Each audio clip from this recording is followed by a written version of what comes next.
Hola amigos, bienvenidos. Buenas noches. Esto es JN Noticias. Mi nombre es Ismael Soto. Recuerden que en la parte inferior de sus pantallas aparece nuestra página web www.jn19televisión.com y que estamos en Movistar TV Canal 574 las 24 horas del día y a nivel nacional.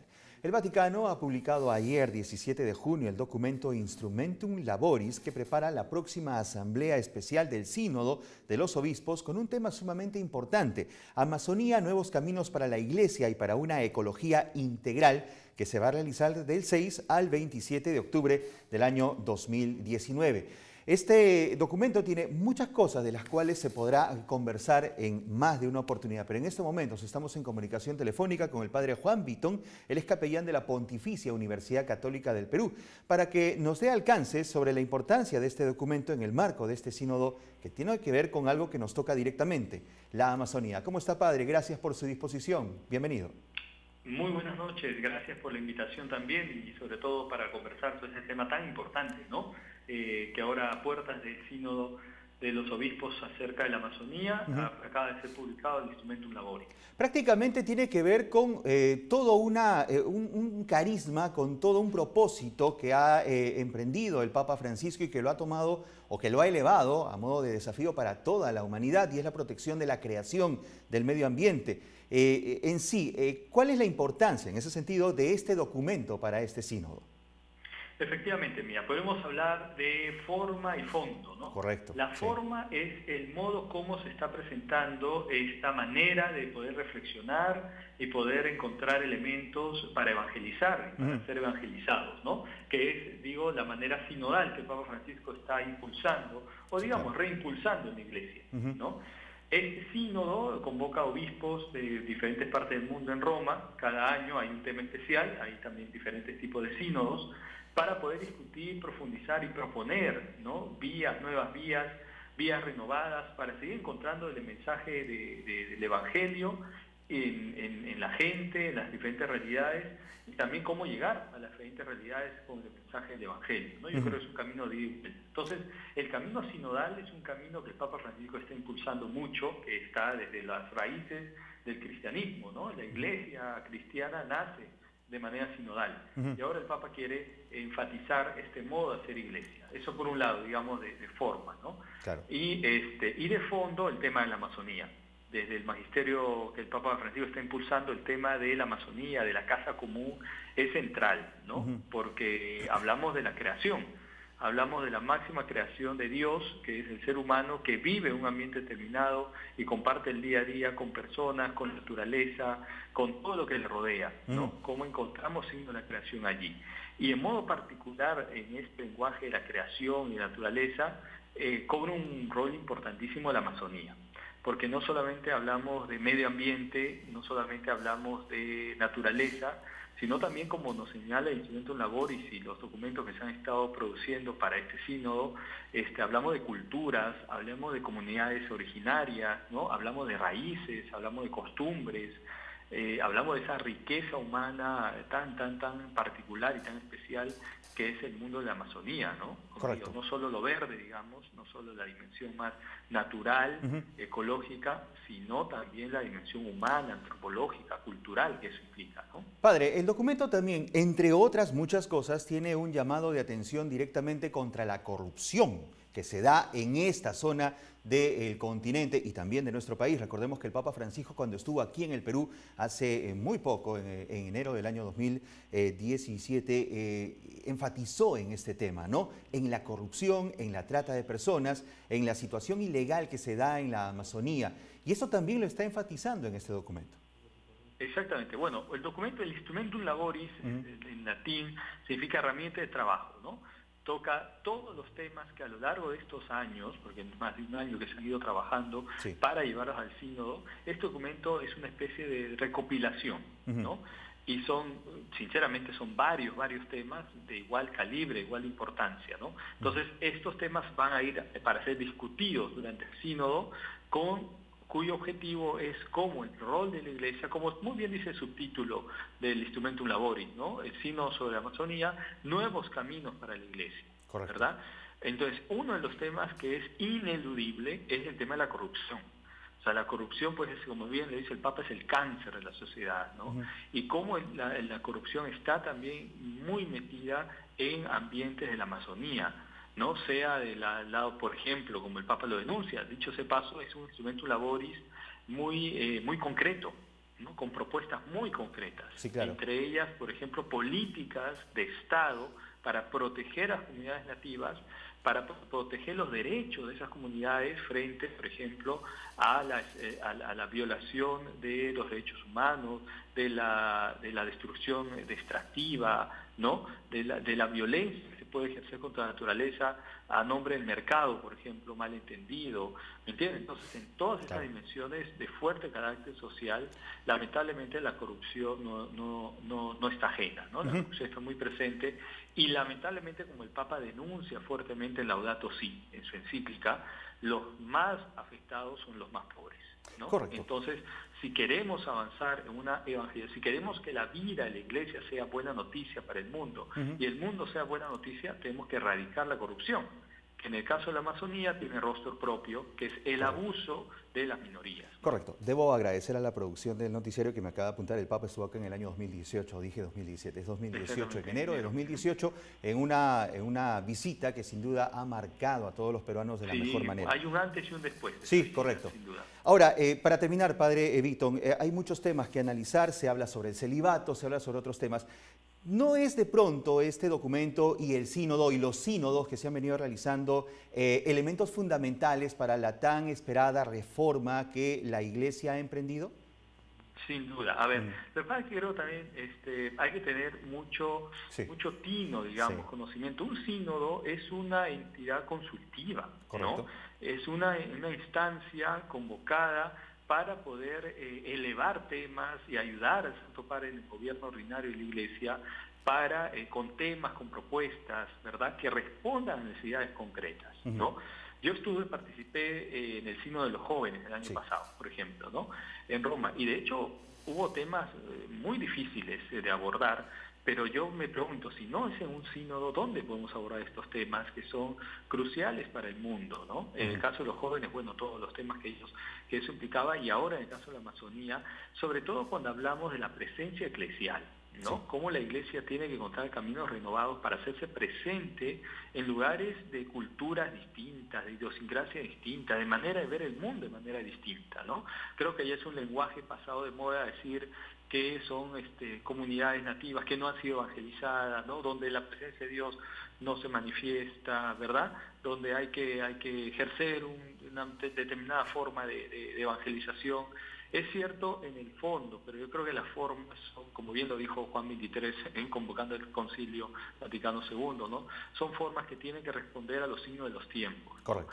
Y eso solamente puede responder, es algo lógico lo que decía, solamente se responde algo cuando se hace una pregunta.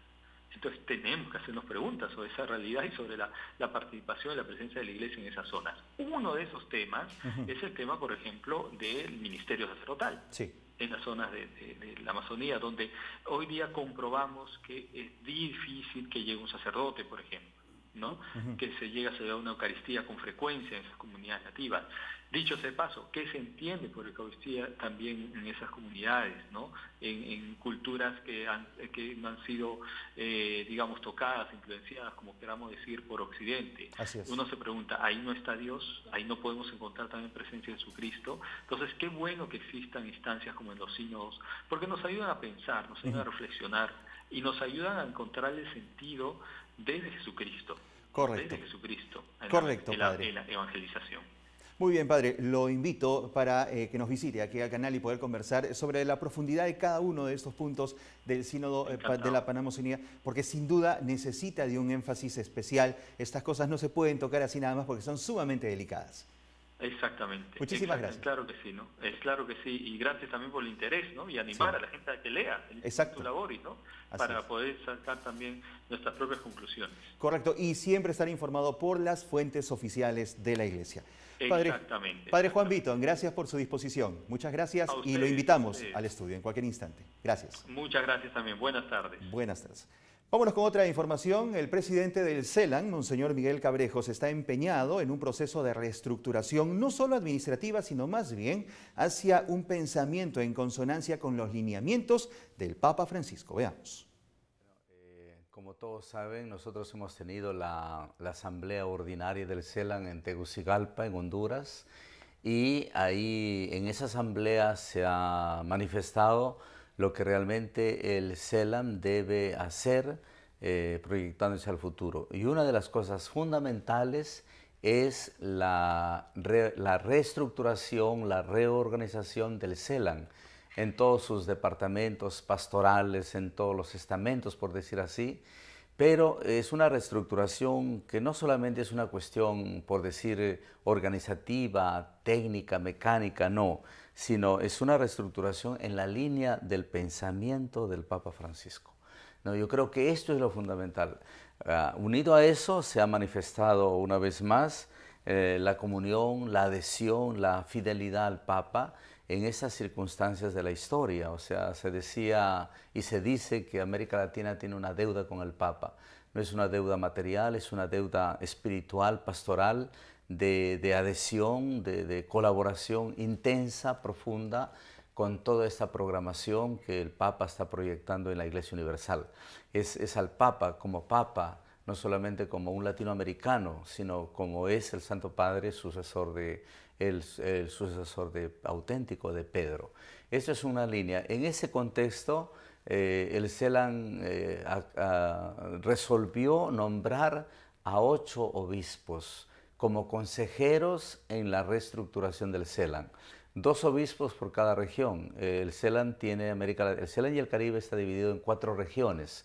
Entonces, 2 obispos por cada región fueron elegidos en la Asamblea para comenzar este trabajo de reestructuración. En esa línea, el del 15 al 18 de julio, nos vamos a reunir en Bogotá. Una vez más, la presidencia, estos 8 obispos nombrados para eso, y un grupo de laicos y laicas expertos en la cuestión pastoral para ver cómo se reorienta, cómo se replantea, cómo se reestructura el CELAN en proyección al futuro, una presencia viva, una presencia eficaz en América Latina y el Caribe.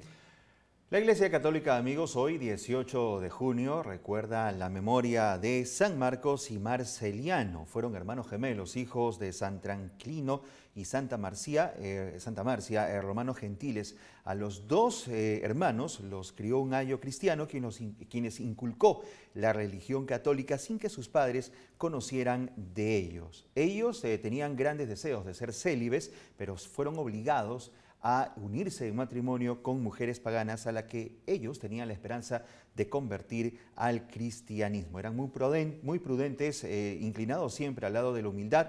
Fueron condenados a los azotes, a pesar de que su familia les aconsejaba que renegaran del cristianismo y que en secreto lo ejercieran. No se dejaron amilanar por ningún tipo de castigo y el desesperado juez Cromancio, al ver que no podía reducirlos ni cambiarles su forma de pensar, les mandó a degollar. Es en parte un resumen de la vida de estos 2 santos que hoy la Iglesia Católica recuerda. En las páginas de la Iglesia Católica también pueden encontrar mucha información sobre ellos. La solemnidad del Corpus Christi arquidiocesano se iniciará el próximo 20 de junio en la Plaza de Armas de Trujillo en el marco de la Semana Eucarística. Así lo dio a conocer el obispo auxiliar de esta ciudad, Monseñor Timoteo Solórzano. Veamos. Corpus Christi, fiesta del Señor. La solemnidad del Corpus Christi arquidiocesano congregará el próximo jueves 20 de junio a la feligresía en la Plaza de Armas de Trujillo para rendir una manifestación solemne y pública de adoración, gratitud y amor a Jesús Eucaristía. La cita será desde las 4 de la tarde en el marco de la denominada Semana Eucarística. El mensaje para nosotros está importante, ¿no? Que, como decía el Padre, es la misma presencia del Señor que acompaña a nuestra iglesia, a nosotros, ¿no?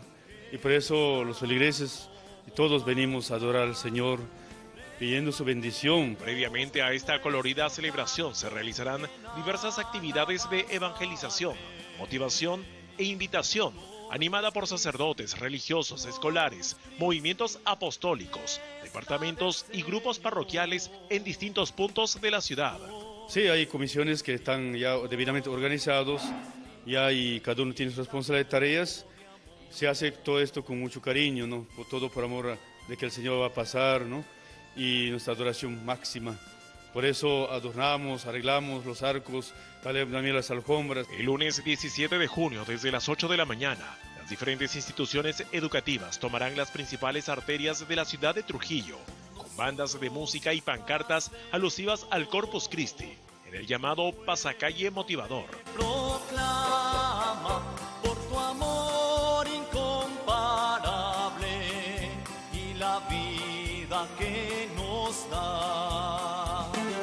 En su cuerpo, en su sangre. El martes 18 a las 8 de la mañana en la Plaza de Armas de Trujillo será la exposición de periódicos murales Corpus Christi, donde los escolares darán a conocer al Santísimo Sacramento en la formación de los niños y jóvenes, mientras que los religiosos compartirán la vida de su fundador y su relación con Cristo Eucaristía. Señor, Corpus Christi, Corpus Christi, milagro. Y el domingo 23 de junio se realizará la solemne procesión del Corpus Christi 2019 en el atrio de la Plaza de Armas de Lima. La cita es a las 10 de la mañana y enseguida tenemos el anuncio de este evento.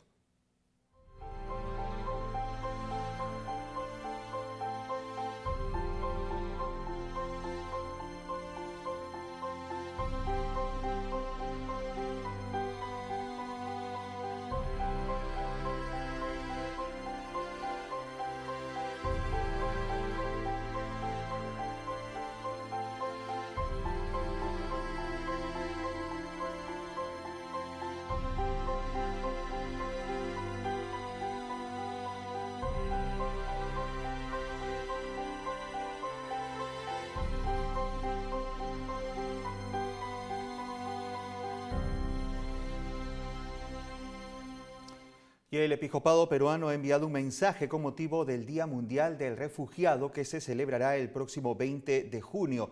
El comunicado, que ustedes lo van a ver en pantallas, es Día Mundial del Refugiado 20 de junio. ¿Lo tenemos? A ver. Bien, adelante con el comunicado, por favor. Es el comunicado de la Conferencia Episcopal Peruana. Ahí está, ese es efectivamente, que en resumen dice: hoy el mundo de los migrantes y refugiados es un poco como una cruz de la humanidad, y la cruz es tanta gente que sufre. Uniéndonos, dicen los obispos, a esta preocupación del Santo Padre, desde la Conferencia Episcopal Peruana deseamos llamar la atención y llevar a la reflexión a todo el pueblo peruano sobre este tema muy actual y crítico: los refugiados, que son personas que huyen de conflictos y persecuciones, se encuentran protegidas por el derecho internacional por su particular condición de vulnerabilidad y no deben ser expuestas o devueltas a situaciones en las que sus vidas y sus libertades corran peligro. Según el Alto Comisionado de las Naciones Unidas para los Refugiados, en el mundo existen 25 millones de personas refugiadas y 3 millones son solicitantes de refugio. El Perú, nuestro país, dicen los obispos, desde hace muchos años, protege a personas con estas características, otorgándoles la condición de refugiados. Actualmente contamos con solicitantes y refugiados de diversas nacionalidades, entre ellos venezolanos, cubanos, colombianos, palestinos, sirios, bengalíes y de diversos países africanos.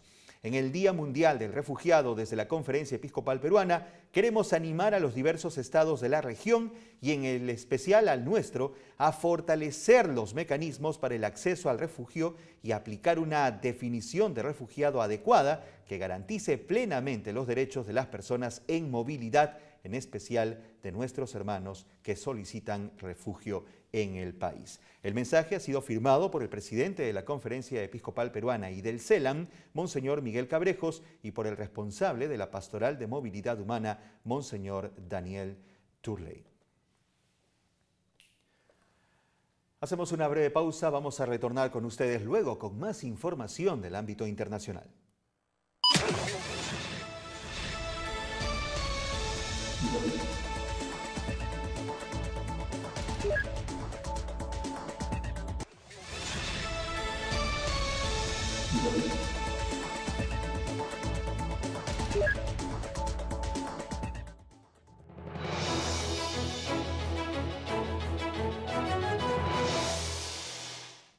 La Santa Sede reúne nuevamente a jóvenes de todo el mundo. La cita esta vez es para analizar las conclusiones sobre el Sínodo de los Jóvenes que se realizó hace unos meses.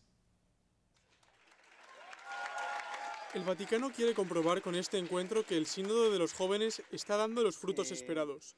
El Dicasterio para los Laicos, la Familia y la Vida ha reunido a más de 250 jóvenes de 109 países en un evento de 4 días que tendrá lugar en Roma. El Sínodo sobre los jóvenes está en fase de aplicación, como se ha dicho, aunque tenemos que hacer mucho más, los obispos, las conferencias episcopales y luego los jóvenes como protagonistas. Este fórum quiere que nos ayudemos a hacer este camino, a continuar este camino. Una de las claves del encuentro es compartir puntos de vista sobre cómo se están viviendo las conclusiones del Sínodo en cada país. Además, intercambiarán impresiones sobre la Carta del Papa sobre los jóvenes, Christus Vivit. El hecho de que hay otros encuentros antes y después del sínodo como joven me dice que la Iglesia quiere escuchar lo que tenemos que decir y quiere que tengamos nuestro propio papel. Realmente he experimentado eso, poder pensar a escala nacional en Nueva Zelanda, pero también poder mantener esas conversaciones con jóvenes de todo el mundo es una oportunidad que la Iglesia Universal nos ha dado aquí en Roma. El encuentro concluirá el sábado con una reunión con el Papa Francisco. Gracias a esta iniciativa, los jóvenes podrán seguir viviendo el espíritu del sínodo 9 meses después de su conclusión. Y en Buenos Aires, Argentina, la sociedad civil trabaja para erradicar estas cañitas de plástico que normalmente se usan para beber gaseosa, jugos o café. ¿Por qué? Porque los ambientalistas han asegurado que estos elementos son sumamente contaminantes, ya que luego de ser usados una sola vez, van al mar. En menos de 6 meses, esta será una imagen del pasado en Buenos Aires. La ciudad se prepara para una prohibición total a las pajillas de plástico, algo que viene de la mano con un cambio de mentalidad. Sí, a mí la verdad me parece que el plástico es medio tan descartable que ya da un poco de vergüenza usar cosas así y tirarlas por usarlas un ratito y ya está. Solo los locales de comida de los centros comerciales de la ciudad arrojan a la basura cada mes cerca de 2 millones de pajillas, lo que equivale a 1,7 toneladas de plástico. En el área metropolitana de Buenos Aires, 4 complejos ambientales reciben un promedio de 21.000 toneladas de residuos por día. Allí, asociaciones civiles trabajan en la separación de los materiales que podrán volver a utilizarse. Se estima que el 46% de los residuos de la capital se reciclan. Se ha notado la evolución de todo lo que sea, no solo de las políticas que se están tomando a nivel de recupero y reciclaje, sino también en las técnicas y metodologías que se han implementado para el proceso y tratamiento de los residuos. Pero en la Universidad de Buenos Aires van más allá y piensan en soluciones radicales. Reciclar los polímeros que provienen del petróleo a veces es una opción, pero no es una solución. Es una opción que puede permitirlos usar, pero no va a ser la solución definitiva. En su laboratorio de química orgánica ensayan con polímeros a base de biomasa, incluyendo bambú y cáscara de batata. La idea es producirlos con impresoras 3D para que sirvan como envoltorios para alimentos y medicamentos. La prohibición comenzará a regir en noviembre en la capital argentina, pero ya está funcionando en otras ciudades como Pinamar, Mar del Plata, Mendoza y Ushuaia. Vámonos con el mensaje que hoy ha dejado el Papa Francisco a todos por medio de su cuenta en Twitter y es el siguiente. La fe es una relación, un encuentro y mediante el impulso del amor de Dios podemos comunicar, acoger, comprender y corresponder al don del otro. Sigan al Papa Francisco en @pontifex_ES. Amigos, es todo por hoy. Gracias por su preferencia. Nos reencontramos Dios mediante mañana a la misma hora y siempre en JN19. Chao.